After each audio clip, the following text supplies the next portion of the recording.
Senhor, obrigado por mais um dia. Obrigado por respirar, por estar vivo e pelo dom da vida. Enquanto muitos desejaram acordar, o Senhor me concedeu mais uma vez esse privilégio de estar de pé e seguir em direção aos meus sonhos. Senhor, vai na minha frente e seja o meu escudo, a minha proteção, o meu socorro bem presente na hora da angústia.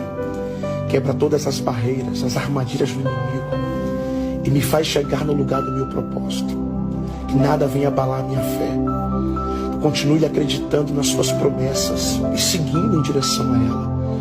Abre a minha visão para que eu possa enxergar os lugares que eu preciso permanecer e os lugares que eu preciso sair. Senhor, não permita que eu insista em coisas que não são minhas, mas permita a minha insistência nas suas promessas, nos seus propósitos, em tudo aquilo que o Senhor escreveu para a minha vida. É o que eu te peço, em nome de Jesus.